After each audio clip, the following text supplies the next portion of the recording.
दोस्तों, दुबई के लोगों के लिए सोना ऐसा है जैसे उसके देश में कोई आम बात हो। सोने की गाड़ियां और घड़ियां तो आपने पहले भी देखी होंगी, लेकिन दुबई के ये शेख सोने को पहनने से लेकर खाने में इस्तेमाल करते हैं। यहाँ सोना तोले के हिसाब से नहीं बल्कि किलो के हिसाब से बिकता है।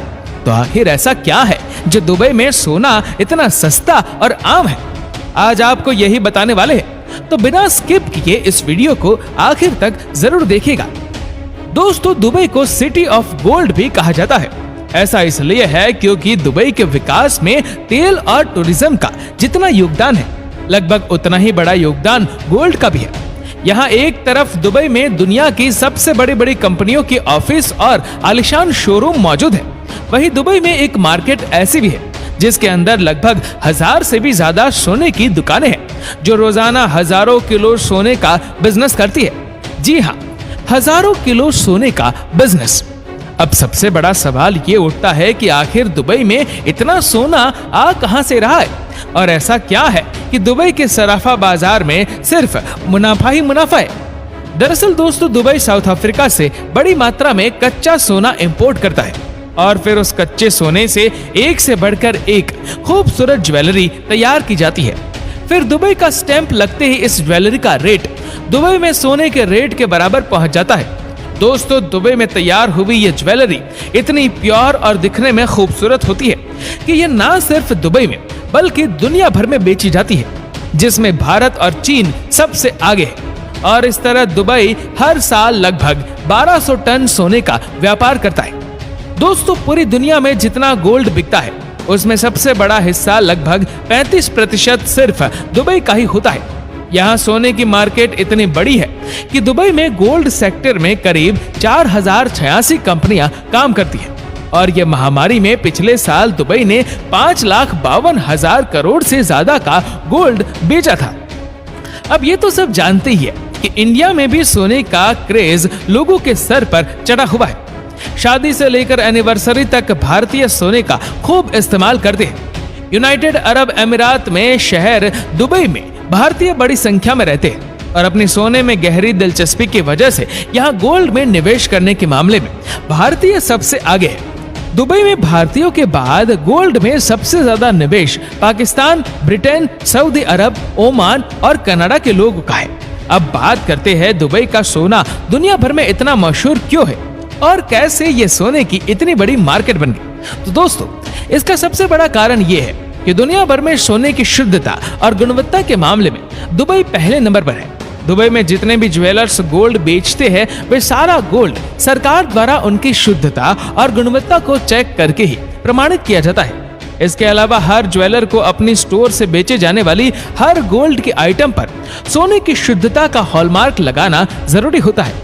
यही हॉलमार्क बताता है कि सोना कितने कैरेट का है, और यह हॉलमार्क पूरी दुनिया में मान्य होता है। अगर दोस्तों कोई ज्वेलर बिना हॉलमार्क के ज्वेलर को बेचता है या फिर मिलावटी सोना बेचता है तो उसे UAE एंटी लॉ के तहत 2 साल तक की सजा या फिर 2 करोड़ तक का जुर्माना भी लगाया जा सकता है। अब दोस्तों, दुबई में कानून कितने सख्त है ये जो दुबई गया है उससे पूछ सकते हैं। इतने सख्त कानून होने पर यहाँ नकली सोने का व्यापार ना के बराबर है। इसके अलावा दुबई में सोना बाकी देशों की तुलना में बहुत ही सस्ता है, जिसकी सबसे बड़ी वजह है कि बाकी देशों में सोने के ऊपर कई तरह के टैक्स लगते हैं, जैसे इंडिया में VAT plus GST plus excise duty plus labour charge जैसे अलग अलग टैक्स लगते हैं, जो सोने की ज्वेलरी को काफी महंगा बना देते हैं। लेकिन दुबई में गोल्ड ज्वेलरी पर सिर्फ 5% वैट लगता है, और ये टैक्स भी जनवरी 2018 के बाद लगना शुरू हुआ, जिसका मतलब है कि 2018 के पहले दुबई से सोना खरीदना आज के मुकाबले और भी सस्ता था। इसके अलावा दुबई में आने वाले टूरिस्ट वैट रिफंड कर सकते हैं, तो टूरिस्ट के लिए तो गोल्ड और भी सस्ता हो जाता है। साथ ही दुबई में सोने की कीमत या फिर भाव हर शॉप में एक ही होता है, क्योंकि यहाँ इंटरनेशनल गोल्ड प्राइसेस को फॉलो किया जाता है, जो इंटरनेशनल मार्केट के हिसाब से बदलता रहता है। इसका फायदा ये होता है कि आपको हर शॉप में जाकर गोल्ड प्राइस चेक या फिर नेगोशिएट करने का झंझट नहीं रहता। दुबई में सोने की कीमत फिक्स जरूर है, लेकिन आभूषणों की बनवाई से लेकर लेबर चार्ज में आप मोल भाव कर सकते हैं। लेकिन ये सब आभूषण के डिजाइन किस देश का डिजाइन है, मशीन से बना है या हाथ से, रिटेलर पर और आपके बार्गेनिंग टैलेंट पर भी निर्भर करता है। और अगर आपकी बार्गेनिंग स्किल्स कमाल की है तो हम आपको राय देंगे दुबई गोल्ड सूक में जाने की। अब आप सोच रहे होंगे कि ये दुबई गोल्ड सूक है क्या? तो दोस्तों, यही वो दुबई का ट्रेडिशनल गोल्ड मार्केट है जिसके बारे में कहा था कि हम आपको आखिर में बताएंगे। दोस्तों, दुबई गोल्ड सूक दुनिया का सबसे बड़ा गोल्ड बाजार है जिसमें 1000 से भी ज्यादा दुकानें हैं। इसके अलावा हर मॉल में बड़े बड़े ब्रांड जैसे कि डमस, मालाबार और कल्याण ज्वेलर्स जैसी गोल्ड शॉप भी मौजूद है। यहाँ आपको लेटेस्ट से लेटेस्ट डिजाइन की ज्वेलरी मिल जाती है। आप किसी भी शॉप से खरीदारी कर सकते हैं क्योंकि शुद्धता की गारंटी हर शॉप देती है। और यहाँ दुनिया भर के देशों से एक से बढ़कर एक डिजाइन वाली ज्वेलरी आसानी से मिल जाती है। दोस्तों, दुबई से सोना खरीदने का एक फायदा और है। अगर दुबई में आप खरीदा हुआ सोना एक्सचेंज करने जाते हैं तो जितना वेट आपकी ज्वेलरी का होता है उतना पूरा सोना माना जाता है। अब आते हैं मुद्दे की बात पर। अगर आप खुद दुबई जाए तो आप कितना सोना दुबई से ड्यूटी फ्री यानी कि बिना एक्स्ट्रा टैक्स दिए ला सकते हैं? तो दोस्तों, central board of indirect taxes and customs CBIS के मुताबिक कोई भी भारतीय यात्री जिसके पास वैलिड पासपोर्ट है और 1 वर्ष से ज्यादा समय से विदेश रह रहा है तो वो अपने साथ दुबई से ज्वेलरी ला सकता है। लेकिन ये नहीं कि मन मुताबिक किलो के हिसाब से खरीदा और इंडिया में आकर बेच दिया।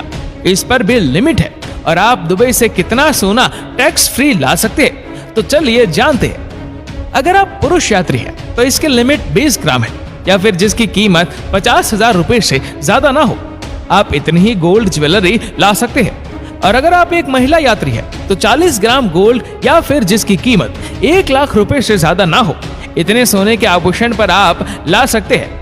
यही सेम नियम बच्चों पर भी लागू होता है। और अगर आपको दुबई से भारत इससे ज्यादा सोना लेकर जाना हो तो आपको कस्टम ड्यूटी देनी होगी, जो पहले 10% थी लेकिन अब बढ़कर 12.5% हो गई है। लेकिन दोस्तों, इसका मतलब यह नहीं है कि आप कस्टम ड्यूटी देकर मनचाहा सोना ला सकते हैं। इसकी भी लिमिट है। अगर आप दुबई में 6 महीने से ज्यादा रुके हैं तो आप 1 किलो सोने का बार या फिर कॉइन के रूप में ले जा सकते हैं। और अगर इससे ज्यादा सोना लाना चाहेंगे तो एक्स्ट्रा सोने पर 36.5 कस्टम ड्यूटी लगेगी। तो कुल मिलाकर बात यह है कि दुबई से सोना खरीदना हर हिसाब से अच्छा है। तो आप जब भी दुबई जाए गोल्ड शॉपिंग जरूर करें। बस इतना ध्यान रखें कि अपनी खरीदारी का बिल अपने साथ रखें और हो सके तो गोल्ड पहनकर ही आए। दोस्तों, उम्मीद करते हैं कि ये वीडियो आपको पसंद आई होगी। आपको ये वीडियो कैसे लगी नीचे कमेंट करके जरूर बताएगा। और अगर आपको वीडियो अच्छा लगा हो तो इस वीडियो को लाइक करेगा, शेयर करेगा ज्यादा से ज्यादा लोगों तक। और ऐसी ही और भी रोचक जानकारियों के लिए सब्सक्राइब करें हमारे YouTube चैनल को।